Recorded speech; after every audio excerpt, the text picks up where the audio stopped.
Jésus est la vie.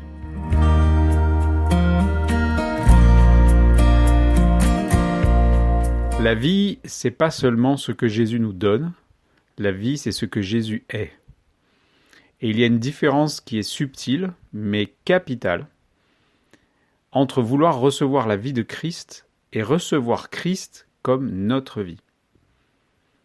Il y a ce verset qui est bien connu, Jean 3,16, qui dit « Car Dieu a tant aimé le monde, qu'il a donné son Fils unique, afin que quiconque croit en lui ne périsse point, mais qu'il ait la vie éternelle. » D'après les sites de recherche biblique, Jean 3,16, c'est le verset le plus consulté de la parole.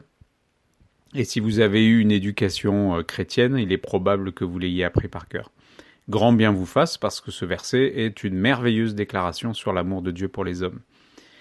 Mais peut-être que sa formulation vous a induit en erreur, ou ce qu'on vous a appris de sa formulation.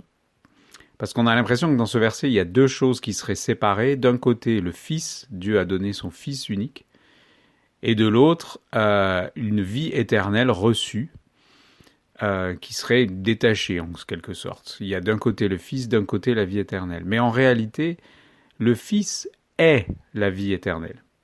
D'ailleurs, il a dit lui-même « Je suis la vie » dans Jean 14,6. « Je suis le chemin, la vérité, la vie ». Donc recevoir la vie éternelle, c'est pas seulement croire dans une religion. Recevoir la vie éternelle, c'est pas seulement exister pour toujours. Recevoir la vie éternelle, c'est recevoir le Fils qui est la vie. Et ce, pour l'éternité. Ce verset dit en réalité que Dieu nous donne la vie en nous donnant son Fils.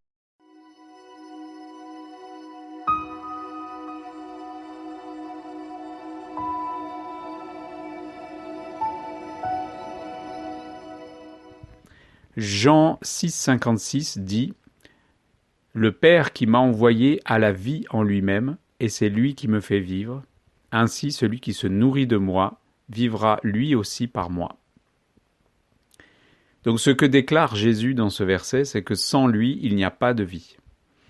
Et qu'il est le seul en capacité de procurer la vie parce que c'est sa nature même.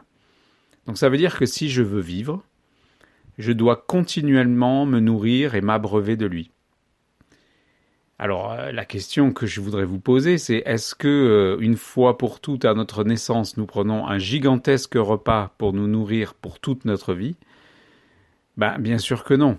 En réalité, nous devons assurer que nous allons nous nourrir constamment tout au long de notre vie. C'est pas une fois pour toutes à la naissance qu'on mange tout ce dont on a besoin pour notre vie, c'est bien au fur et à mesure de notre vie qu'on mange.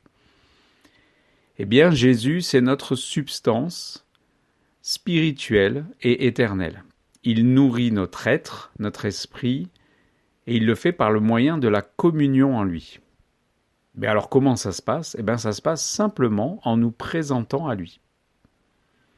Donc c'est pas une question de lieu, de méthode ou de ce que nous aurions à dire ou à faire. Donc n'écoutez pas ceux qui vous vendent une technique pour communier avec Jésus en 10 points. Une simple conversation intérieure de cœur à cœur avec lui suffit pour être nourri. Alors je sais, il y en a qui vont dire que c'est trop simple. Mais ma question, c'est pourquoi est-ce que ça devrait être compliqué ? C'est souvent Satan qui complique les choses. La religion complique les choses. Mais Jésus, lui, il les simplifie. Et ses paroles, nous dit la Bible aussi, sont esprit et vie. Il est la résurrection et la vie. En nous approchant de lui, il nous communique sa vie en nous communiquant sa personne.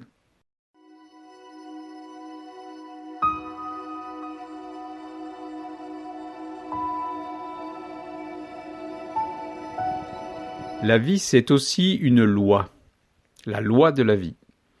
Dans Romains 8,2, il est écrit « En effet, la loi de l'esprit de vie en Jésus-Christ m'a affranchi de la loi du péché et de la mort. » Donc, chers frères, chères sœurs en Christ, si vous vivez une période de pression intense, sachez-le, le Seigneur utilise ces saisons pour nous amener à réfléchir sérieusement au sens de l'existence. Si nous le cherchons, Jésus se laisse alors découvrir comme source de la vie, comme créateur de la vie, comme centre de la vie. C'est l'inarrêtable action du Seigneur dans le cœur de ses enfants qu'il aime pour les faire grandir en lui vers la maturité spirituelle.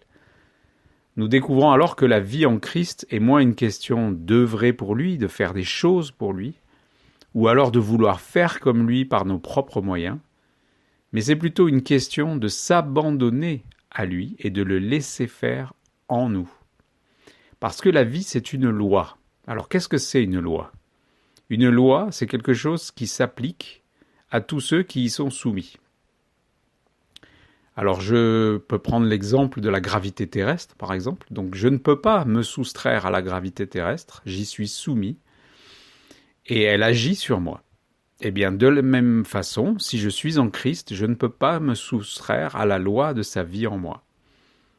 Donc mon objectif n'est pas d'accomplir quelque chose, mais d'être en harmonie avec celui qui a le pouvoir d'agir, et qui agit dans cet instant même, et qui fait tout concourir vers son règne en me communiquant cette vie.